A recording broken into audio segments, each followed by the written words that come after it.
What's going on, y'all, and welcome to SEC Early Predictions number 7. We got the LSU Tigers, and before we get into that, happy Super Bowl Sunday. I am posting this on Super Bowl Sunday for those of you who are coming in late to this video, but I wasn't going to post it because this day is normally devoted to the NFL. Why should I be posting college football content, LSU content on this day? But then I found the connection, and I was like, you know what? This is a pretty special day to post the LSU predictions video. It makes complete sense because look at it. The LSU Tigers have the most players in the Super Bowl this season with 6 in Super Bowl 55, Chiefs versus Buccaneers. You got Kevin Minter, you got Darrell Williams, you got Devin White, you got Leonard Fournette, you got Clyde Edwards-Helaire, and you got Tyrann Mathieu. They lead all of college football in players in the Super Bowl this season, and just because of that, it's a special occasion, and I came up with an idea. LSU fans, hold on, this is going to be very exciting. You have to get these because I've done designs and sold stuff for other teams. Of course, my South Carolina Gamecocks I've done Alabama, I've done Florida. And LSU is a team I relatively like, and I haven't done any designs for them. But something clicked in my mind. So go buy your Super Bowl U shirts right now. We got on the front, Super Bowl U, obviously spelled with the E-A-U-X, because it's Louisiana, baby. It's Louisiana, you gotta spell it like that. And then NFLSU. And then on the back is the most special part because you got Super Bowl LV, and then with all the players, LSU numbers back there. Guys, shirts are only $20 right now. You got hoodies for $40. Jump on yours right now because these are an amazing deal, amazing design. You want to go around and rep that you guys are Super Bowl U, NFL U, whatever you want to call it. Go get yours in the shop right now. You can click that little notification up above or hit the link in the description. And let's get into this 2021 preview for LSU. LSU, we got to go into 2020 first because why not we go back to 2019 because I'm sure that's a year that all of you LSU fans, by the way, you see I'm wearing the jersey. I'm not necessarily a huge LSU fan. I love the team. I love Joe Burrow. As you can see, this is Joe. I got to turn around. And even look at that. You got the EAUX back there. Louisiana, baby. But I'm not a real Louisiana State fan. I'm just a supporter. I love collecting jerseys, and I felt like a Joe Burrow LSU jersey was something I had to add in my collection. So I'm not a huge LSU fan. I'm not a bandwagon. I'm a massive Gamecocks fan. Always will be. There's no chance I'd cheer for any team over them. But LSU's a team that, if you take all the SEC teams, I do like LSU in my top half. So 2019, LSU obviously goes out and wins a national championship. And then their team gets gutted. A bunch of the guys leave for the NFL. But all in all, the national championship had to be worth it. Like, for your team to win a national championship, I've never felt that. Hopefully, I'll feel it soon. Maybe if Shane Beamer can get something going in Carolina. But it was worth it. Going into this season, you had a lot of new players at the starting role. And they struggled. You start off the season with a bad loss against Mississippi State. That was the first CBS game of the season. And I watched that. I was in shock the whole game. And Mississippi State was not a good football team this year. You go on to beat Vanderbilt after that. Then you lose a game, I think on a 2-point conversion or something like that, against Missouri. Then you beat my South Carolina Gamecocks. Then you lose to Auburn. Then you go on, you beat Arkansas by 3, who Arkansas was actually a decent team this year. So I'm not going to troll you guys that much for that because I actually think Arkansas is decent. You lose to Texas A&M, lose to Alabama, and then you finish the season off strong though. And that's why I'm going into this season for LSU feeling positive about where they are at as a team because they have talent on this team. They got a ton of stuff on this team to be a very, very good football team. And they showed it at the end of the season. You beat a very, very good Florida Gators team, and then you beat a good Ole Miss team with an insanely good offense. Like that offense, if you haven't watched that, insanely good for Ole Miss. So you end off this season with 2 really, really good wins. You're going up in the right direction. So we got to take a look at the 2021 schedule. Let's bring that up on the screen. 2021 for the LSU Tigers. First game of the season, you go to the Rose Bowl to take on UCLA. Obviously, that's a non-conference game, a big non-conference game because you're going to Power 5 schools. Then you come back home to take on McNeese State. Then you got Central Michigan at home on September 18th. You go to Mississippi State on September 25th. Then you're back home for October 2nd against Auburn. You're in Kentucky on the 9th. You're back home for against Florida on the 16th. You're in Ole Miss on the 23rd. Then you got your bye week on October the 30th. Then going into November, you're in Alabama for the first game in November. That is on November 6th. Then you go home to take on Arkansas on the 13th. Then 20th, you got ULM, Louisiana Monroe, and then finally you're wrapping up at home on the 27th versus the Texas A&M Aggies. And then I put this in there for every single team. Who knows what LSU is capable of this year, but December 4th, SEC Championship. Can LSU get back to the SEC Championship? We're going to get into that all in a second. We're going to go through who LSU's losing this year, the guys that they're losing, who LSU has gained this year, and then finally who LSU is picking up in the recruited class. And then we go into wins, toss-ups, and losses for LSU. LSU this season, man, like we know the guys that they had. Jamar Chase is obviously the big guy. It's hard to say that he left this year because he opted out this season and you didn't have him, but him leaving the program for good, it stings because he is going to be maybe the first wide receiver taken off the board. Depends if Devontae or Jamar goes off. Terrace Marshall, he's gone. Another amazing wide receiver. So that whole four big guys that you had going in for the Super Bowl. Not the Super Bowl, the National Championship. Sorry, it's Super Bowl Sunday. My mind's set on that game. By the way, let me know down below, Chiefs or Buccaneers, because I'd love to know. I'm guessing, if I had to guess, most LSU fans, since you're close to New Orleans, I'm guessing you guys are cheering for the Chiefs because you don't like the Bucs. That's just my guess, but let me know down below. You lose Jefferson, you don't have Chase anymore, you don't have Marshall anymore, you don't have Moss, so all that national championship receiving corps is basically, for the most part, the core of that receiving corps is gone now. It's gone. On the defensive side, the main guy that I look at that was a huge loss for LSU was a guy who was not on that national championship team, a transfer from North Dakota State, Jabril Cox, interior linebacker for LSU. He was a really good player last year. Honestly, I think that guy is really, really a good player, and he's going to be a huge loss to that LSU defense, in my opinion. Let's go into what the offense and the defense is going to look like for LSU this season. So, quarterback, it's so tough. This one, I don't know who I'm going to pick. Probably I'd go with Miles Brennan. I think he's the favorite right now for who's going to be the starting quarterback for majority of the LSU season this year. You'll go Miles Brennan, and I think Max Johnson is also a great quarterback. And then I don't know about TJ Finley.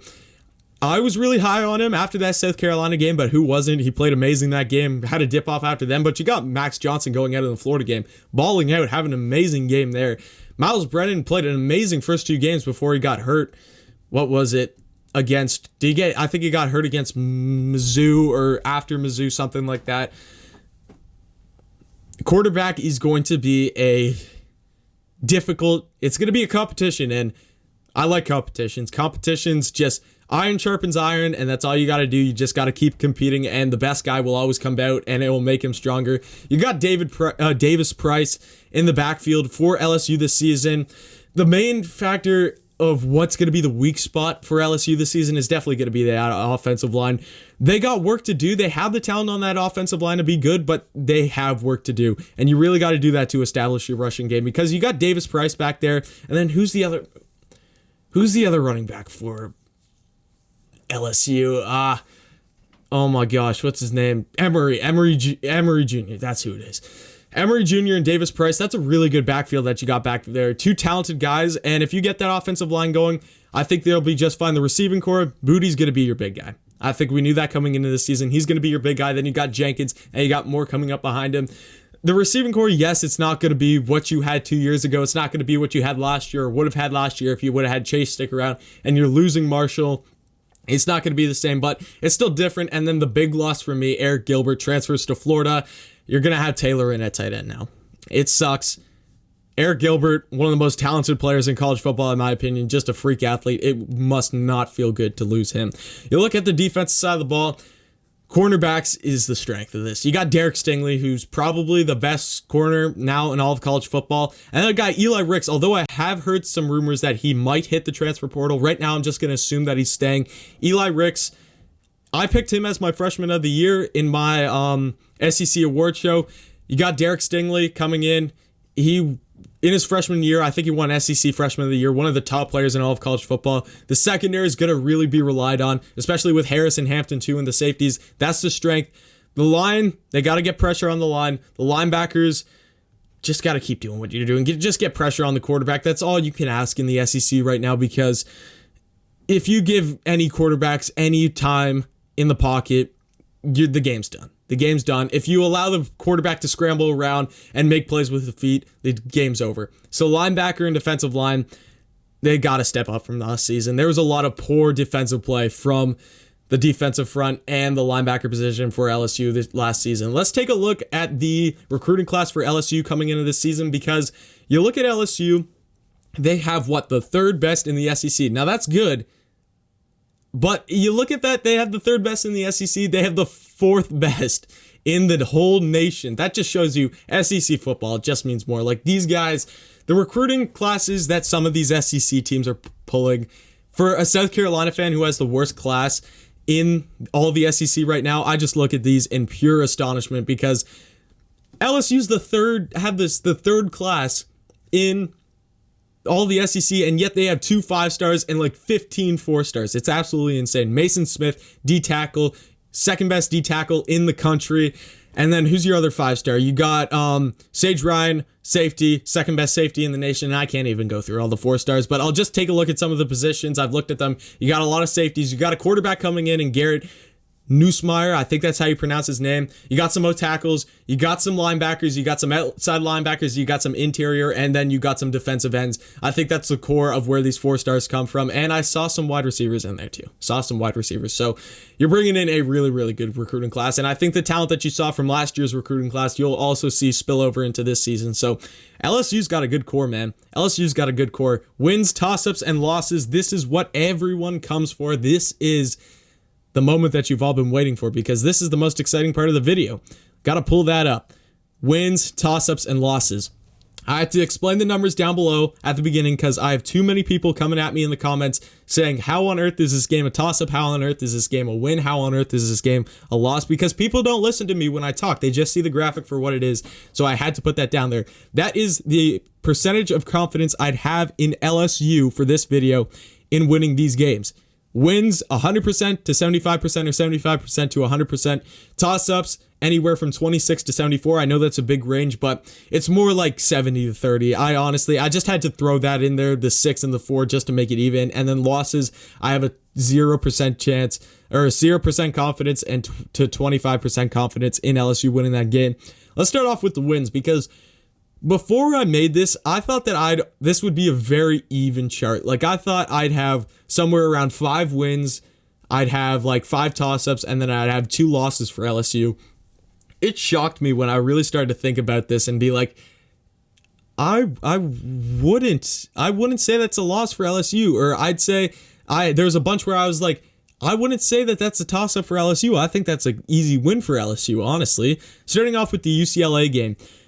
This might be me showing my SEC bias, but UCLA finished 5th in the Pac-12 South last year, and the Pac-12 is not a good football conference right now. They just aren't. I'm speaking it as it is. Even though LSU wasn't some super team last year, the talent on this team is going to be way too much for UCLA to handle, even though they go to UCLA and it's going to be across the country on the complete opposite coast of the country. That's going to be a win for LSU, in my opinion. You're going to beat McNeese State at home. I don't see why not. I don't see why they'd lose that game. Central Michigan at home, you're going to win. Mississippi State, a very, very weak team. Even though they beat them last year, I am taking LSU in that game. Kentucky, LSU gets Kentucky in a really good spot, because Kentucky they play South Carolina in South Carolina, then they play Florida at home, then they play LSU at home, and then they play Georgia in Georgia. So you're getting them in the midst of a really, really big slate of games for them. So that's why I'm taking LSU as an automatic win there. Arkansas, that was a game that I was back and forth. Arkansas might be on the cusp of toss-ups, but I was like, I feel really good about that game, especially that's at home. Arkansas, I picked them as being a decent team this year, so don't count that out as 100% confidence, but I would put that as a confident win for LSU. And then last, Louisiana Monroe. Toss-ups, Ole Miss, Auburn, Florida, and Texas A&M. Starting off, the Auburn one is definitely going to be the one that catches your guys' eyes and be like, Auburn just went through a coaching change. Auburn sucks this season. How could you do this to us? How could you put them in toss-ups? I'd take LSU favored in this game, but then again, you look at that, I'd say this is a for LSU, 40 for Auburn. It's a toss-up in my opinion. Ole Miss, definitely a 50-50 because there's so much to be determined about both of these teams. Ole Miss could be a very good football team this season, so that is definitely a game I do not want to call an automatic win. Florida, I put LSU in the toss-up category for Florida. Florida, this season, they took a huge step back, almost like how LSU did from 2019 to 2020. And I'm expecting Florida to have kind of the same drop that LSU did this season. So Florida, I'm not feeling really confident about. So I would take LSU maybe 65-35 in that one. And then last, you have Texas A&M. Texas A&M. My percentage for that, I think Texas A&M going to be a good football team this year. So I'm going Texas A&M, probably the opposite of Florida. So I'm going 65% chance for Texas A&M, 35% chance for LSU in that one. And then loss is Alabama's going to be Alabama. That team is, yes, they lose a ton of guys, but the talent that they're bringing in on Alabama, yes, the game is back in Death Valley. I feel too good about Alabama this season. I'm sorry, LSU fans. I'm sorry. I know I want to make you happy. I wanted to give you some kind of satisfaction, but I got to be honest. As much as I want to make each and every fan base happy, I have to be honest. And I don't dictate what's going to happen this season. I'm just an outsider giving my opinion. You guys watch this video to see how the rest of the SEC sees your team. You, an LSU fan, could see this team completely differently than how all the other teams do. It's just, you watch this to see how other teams think about you. So that's what I think about you guys. I think you go best case scenario, worst case scenario, realistic, best case scenario, definitely. I think best case scenario, you're looking at 11-1. Maybe I go 10-2 best case scenario, and then punching through the ceiling. You got your high ceiling, and then you go, I've used this term a lot, you punch through the ceiling is 11-1. You win all your wins, you win all your toss-ups, and you still lose to Alabama. Worst case scenario, I think you take all of your wins. I think you take all your wins in a worst case scenario, and then you take one of your toss-up games. So worst case scenario, I'd go 8-4 probably for LSU. Realistic, I'd say 9-3. 9-3, 10-2. I think 9-3 is a really realistic score for LSU this season. Realistic record. I think worst case scenario, you're gonna drop one of your win games. I think so. 6-6, I'd say, is the absolute worst. But I think realistically, you're looking at 9-3, maybe 10-2 for LSU this season. So that is my video for today, guys. Thank you so much for tuning in. Do me a favor, hit that sub button. Hit that sub button. Hit the like button. I'd really appreciate that. Comment anything about LSU football because, guys, it's going to be a great season and there's lots to look forward to. I love to hear from you guys. Go get your Super Bowl shirts. Don't forget that. Go hit the link in the description to go get yours right now. $20 for the shirts, $40 for the hoodies. And then last, thank you so much for coming. I really appreciate your time, guys. I've been putting a ton of time and effort into making these videos, but I really appreciate the support that you guys have given me for these. So for all the videos that you haven't watched of these SEC early predictions, even though they're not your teams, go check them out. I'm sure you'll get some great insight on the other teams that you're looking to play this season. But thank you so much for tuning in, guys. Go Tigers, and come back next time.